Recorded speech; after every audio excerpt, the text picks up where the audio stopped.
जी, अस्सलाम वालेकुम दोस्तों, welcome back in my new video. जैसा कि सऊदी अरेबिया की सीरीज़ हमारी ख़त्म हो चुकी है और नई कंट्री की सिलेक्शन जारी है। हमारे चैनल पे वोटिंग हो रही है। अगर अभी तक आपने हमारे चैनल पे वोटिंग नहीं की, तो आप वोट दे सकते हैं कौन सी कंट्री में हमें जाना चाहिए।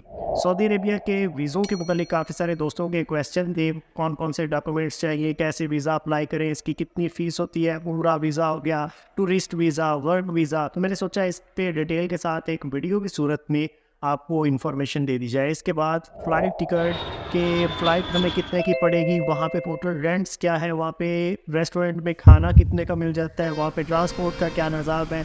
तो मैंने सोचा कि हम अपनी जर्नी का जो एक्सपीरियंस है वो आप लोगों के साथ शेयर कर दें, ताकि आप एक अंदाज़ा लगा लें। अगर आप खुद से उम्रा करने जा रहे हैं या अपनी फैमिली को लेके जा रहे हैं, तो एक एस्टिमेट आपका लग जाए। तो सबसे पहले बात कर लेते हैं वीज़ों के मुतालिक। उम्रा वीज़ा जो होता है ना, वो होता है 1 महीने का। इसमें आपको सिंगल एंट्री मिलती है और इसकी फ़ीस जो है ना अप डाउन होती रहती है। आप इसकी वेबसाइट पे जाके सऊदी अरेबिया की जो ई वीज़ा पोर्टल वेबसाइट है उस पे जाके चेक कर सकते हैं। वहीं से आप फॉर्म निकाल के एप्लीकेशन भी सबमिट कर सकते हैं। तो इसमें आपकी 40,000 45,000 के अंदर फ़ीस होती है। अगर आप टूरिस्ट वीज़ा लेना चाहते हैं, ये 1 साल का होता है। इसमें मल्टीपल एंट्रीज़ होती हैं, आप जितनी दफ़ा मर्ज़ी आए जाएँ 1 साल के अंदर। लेकिन अगर आप मैक्सिमम स्टे की बात करें तो आप 3 माह से ज़्यादा सऊदी अरेबिया में स्टे नहीं कर सकते। आपको एक बार इन आउट होना पड़ता है। तो ये वीज़ा जो है ये 1,10,000 1,15,000 के अंदर मिल जाता है। मैं कंफर्म नहीं बता रहा हूँ, आप इनकी साइट पे जाके देखेंगे तो आपको कंफर्म रेट मिल जाएगा। अभी ये जो वर्क वीज़ा है, उसके लिए आपको वहाँ पे जो कंपनीज़ होती हैं, वो वीज़ा आपको लगा के देती हैं। हाँ, अगर आप वर्क वीज़ा के लिए सऊदी अरेबिया जा रहे हैं, तो उसके लिए आपको हो सकता है कि इंटरव्यू भी देना पड़े। उसके लिए आपको पुलिस क्लीयरेंस सर्टिफ़िकेट, आपका हेल्थ सर्टिफ़िकेट, अगर आपकी शादी हुई है तो मैरिज सर्टिफ़िकेट, ये सब चीज़ों की ज़रूरत पड़ सकती है। तो ये डिपेंड है किस कंपनी में आप जा रहे हैं, उनकी क्या कंडीशंस और टर्म्स हैं।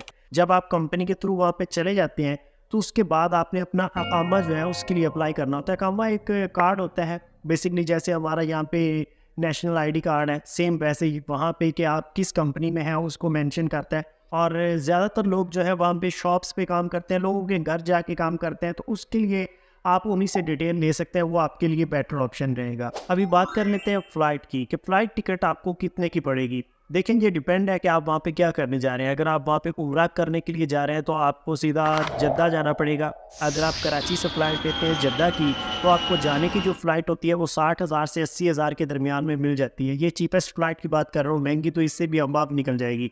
और रिटर्न जो फ़्लाइट है वो इसके हाफ़ में होती है। जैसा कि आपकी 70,000 80,000 की फ़्लाइट टिकट थी यहाँ पे जद्दा की, तो वापसी पे आपको 35,000 40,000 में रिटर्न की मिल जाएगी फ़्लाइट। लेकिन आपको रिटर्न फ़्लाइट लेके जाना पड़ता है, वरना आपको इमिग्रेशन पे प्रॉब्लम बन सकता है। जबकि अगर आप वहाँ पे वर्क वीज़ा पे जा रहे हैं या टूरिस्ट के लिए जा रहे हैं, तो वहाँ पे आपको रिटर्न फ़्लाइट की ज़रूरत नहीं पड़ती, क्योंकि इसमें काफ़ी आपको लंबा स्टे मिल जाता है। इसके अलावा अगर आप दमाम सिटी, जो सऊदी अरेबिया का बिल्कुल लास्ट में सिटी आता है, वहाँ से डिस्टेंस बहुत ज़्यादा कम पड़ता है। तो अगर आप वहाँ से फ़्लाइट लेते हैं आने या जाने की, तो कराची से आपको फ़्लाइट 20,000 25,000 में भी मिल सकती है। लेकिन प्रॉब्लम ये है कि जो उम्रा करने लोग जाते हैं, तो अगर वो वहाँ पे दमाम में जाके वहाँ से बस भी लेते हैं ना, तो बस भी आपको बहुत ज़्यादा महंगी पड़ेगी। 17-18,000 में आपको बस पड़ जाएगी, जो आपको जद्दा में जाके छोड़ेगी। तो कुल मिला के हिसाब किताब वही बन जाता है। तो इस वजह से लोग जो है वो ज़्यादा डायरेक्टली जद्दा ही जाते हैं। तो ये होगी फ़्लाइट्स की डिटेल। अगर आप मज़ीद कुछ पूछना चाहें तो आप कमेंट्स में पूछ सकते हैं, उसका मैं आपको बता दूँगा।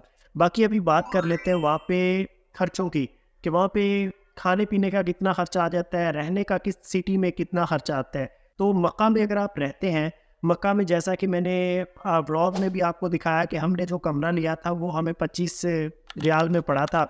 तो बहुत सस्ते-सस्ते भी कमरे मिल जाते हैं। अगर आप वहाँ पे ग्रुप जा रहा है तो ग्रुप वाइज़ अगर आप रहते हैं तो आपको हो सकता है इससे भी कम सस्ते रूम मिल जाएँ, 15 रियाल में भी आपको कमरा मिल जाए।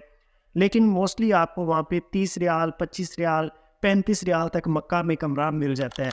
और अगर मदीना की बात करें, मदीना में थोड़ा-सा रेट ज़्यादा आपको हो जाता है। वहाँ पे क्योंकि बंगाली लोग काफ़ी फिर रहे होते हैं, वो बाहर ही आपको पकड़ लेंगे कि हमारे साथ चलो आपको कमरा दिखाते हैं।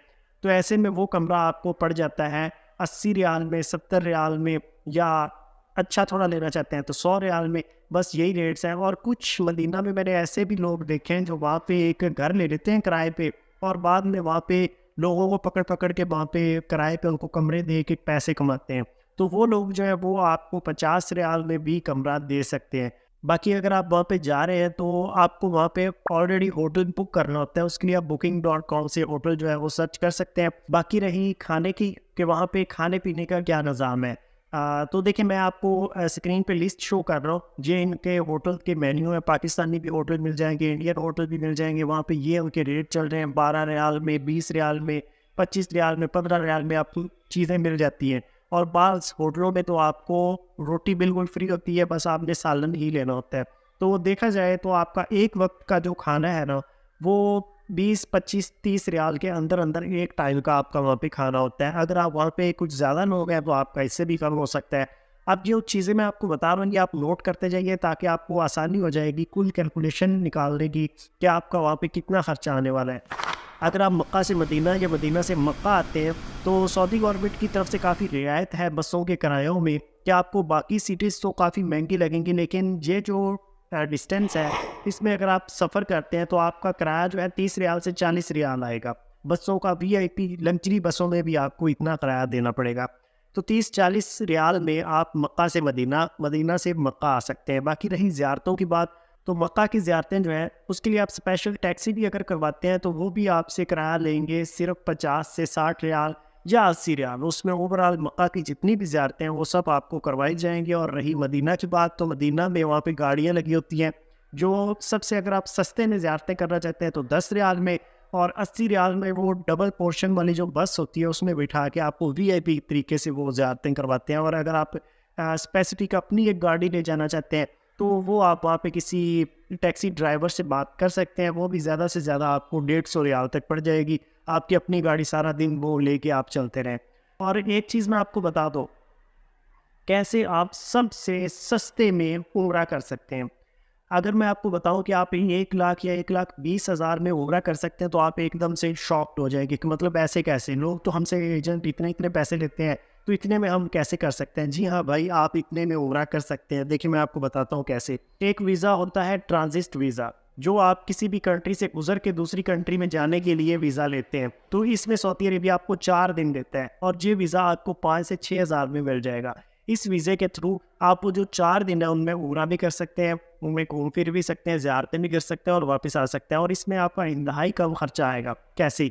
उम्रा वीज़ा आप अप्लाई करते हैं उसके लिए आपको 40-45 हज़ार रुपये भरना पड़ता है, वो आपका सेव हो जाएगा। मतलब सिर्फ 4-5 हज़ार रुपये में आपका ये वीज़ा लगेगा। और इसमें आप फ़्लाइट लेते हैं कराची से और सीधा पहुंच जाते हैं जद्दा। जद्दा में जिस तरह मैंने आपको बताया, फ़्लाइट टिकट जो है वो आप चीप को चूज़ कर लीजिए जिसकी टिकट आपको 50-60 हज़ार में मिल जाए। रिटर्न की हाफ पे होगी, मतलब 30 हज़ार में आप वापस भी आ सकेंगे। और इस दौरान आपका टोटल कितना खर्चा हुआ, 50 वो और 30 ये 80 में ये 4-5 हज़ार ये ऐड कर दें, कुछ खाने पीने का, कुछ ट्रांसपोर्ट का निज़ाम अपना देख लें, कुछ रहने का देख लें, तो आपका टोटल 1 लाख या 1,10,20 हज़ार रुपये में उम्रा हो सकता है। इसके अलावा अगर आप ज़्यादा दिन रहना चाहते हैं तो उसके लिए आप उम्रा वीज़ा भी अप्लाई कर सकते हैं। उसके अगर 45 हज़ार इसमें ऐड कर दें तो टोटल करीबन 1.5 लाख 1,80,000 रुपये में आप अपना उम्रा कर सकते हैं। ज़्यादा दिन रहेंगे थोड़ा आपको खर्चा ज़्यादा ऐड हो जाएगा, तो आपका 2 लाख के अंदर अंदर जो मैक्सिमम है ना, VIP तरीके से उम्रा भी हो जाएगा, ज़ियारतें भी हो जाएंगी, आप वहाँ पे 10-15 दिन रह भी लेंगे। हम वहाँ पे रहे करीबन 40 दिन, क्योंकि हमारा टूरिस्ट वीज़ा था। हम 3 माह तक वहाँ पे रह सकते थे और फिर उसके बाद वापस आ गए। उसमें हमारा कितना खर्चा हुआ देखें, हम हैं टूरिस्ट, हमने अलग अलग जगहों पे जाना होता है, मुख्तलिफ सिटीज़ में जाना होता है। जब हम रियाद में गए और दमाम में गए, मुख्तलिफ इलाके हमने विज़िट किए, होटलों के किराए, ट्रांसपोर्ट के खर्चे, तो हमारा 7-7 लाख रुपया दोनों भाइयों का लग गया। क्योंकि हम 2 बंदे थे वहाँ पे, तो 7 लाख जो है मेरा खर्चा आया, 7 लाख जो है बशीर का आया। इस दौरान हमारा कैसा एक्सपीरियंस रहा और वहाँ पे लोगों का कैसा हमसे बिहेवियर था, तो देखिए मैं कोई भी चीज़ पर्दे में नहीं रखना चाहता, मैं जो भी होती है बात वो क्लियर कट में बता दिया करता हूँ। तो देखें सऊदी अरेबिया में, मक्का में आपके साथ लोगों का कुछ ख़ास बिहेवियर नहीं होगा, क्योंकि वहाँ पे पाकिस्तानी, इंडियन, बांग्लादेशी जो है ना, उनको वो नौकरों की हैसियत से देखते हैं। और उनमें ना अरबियों में थोड़ा गरूर, तकब्बुर जैसी चीज़ आपको फ़ील होगी। अगर आप किसी होटल में जाके वहाँ पे कमरा लेते हैं या वहाँ पे जाके किसी रेस्टोरेंट में खाने के लिए ऑर्डर लगाते हैं, तो उनको जो ही पता चलेगा कि आप पाकिस्तानी हैं, तो आपको वो इज़्ज़त नहीं मिलेगी जो कि एक अरबी को मिल रही होगी। जहाँ आपसे बात करने का, आपको ट्रीट करने का वो अंदाज़ वैसा नहीं होगा जैसा होना चाहिए। थोड़ा रूड बिहेवियर आपको फ़ील होगा। ये मैं बात कर रहा हूँ मक्का की। जबकि मदीना की अगर बात करें तो मदीना के लोग काफ़ी अच्छे हैं, फ्रेंडली हैं, घुलने मिलने वाले हैं, आपको वहाँ पे कुछ ऐसा फ़ील नहीं होगा। लेकिन मक्का के लोग जो है वो थोड़े सख्त टाइप के हैं, उनको थोड़ा आप देखेंगे कि ईगो टाइप का उनके अंदर होगा और पता नहीं खुद को क्या चीज़ समझते हैं। ऐसा मैंने फ़ील किया, हो सकता है ऐसा ना हो, लेकिन जो मेरा एक्सपीरियंस रहा है वो मैंने आप लोगों के साथ शेयर कर दिया। बाकी जितने भी सऊदी अरेबिया में आपको लोग मिलेंगे, 1 अरबी मिलेगा तो 2 आपको गैर मुल्की मिलेंगे। इतने सारे वो वहाँ पे लोग जो हैं दूसरे मुल्कों से आ रखे हैं। इनमें मोस्टली लोग हमने ऐसे भी देखे हैं जो रेज़िडेंट नहीं है वहाँ के। तो एक तरह से अगर देखा जाए तो मेरे ज़हन में एक सवाल पैदा होता है कि फ्यूचर में सऊदी अरेबिया को थोड़ा-सा प्रॉब्लम हो सकता है कि बहुत सारी ऐसी अवाम होगी जिनके पास ना तो किसी दूसरी कंट्री की नेशनैलिटी होगी, ना वो सऊदी अरेबिया के रेज़िडेंट होंगे। तो ऐसे में एक एहतजाजी सूरत खड़ी हो सकती है, प्रॉब्लम क्रिएट हो सकती है इनके लिए, क्योंकि इनको कोई ना कोई तो उनके लिए हल करना पड़ेगा। या तो ये उन लोगों को सऊदी अरेबिया का रेज़िडेंट करें, या दूसरी कंट्री उनको अप्रूव करे। बाकी ये थी छोटी-सी वीडियो जिसमें मैंने आपको सऊदी अरेबिया की कुछ डिटेल दी। आई होप आपको ये वीडियो पसंद आई होगी। मज़ीद जो हमारी नेक्स्ट कंट्री है उसकी सिलेक्शन के बारे में आप वोट लाज़मी दीजिएगा कि हम नेक्स्ट किस कंट्री में जाएँ, और जल्द अज़ जल्द सिर्फ 2 या 3 दिनों में हम निकलने वाले हैं। तो टॉप पे जा रहे हैं अभी दुबई और अज़रबैजान, तो इन दोनों कंट्रीज़ में ये कंट्री सेलेक्ट होने वाली है और हम निकलने वाले हैं। तो टेक केयर, बाय बाय।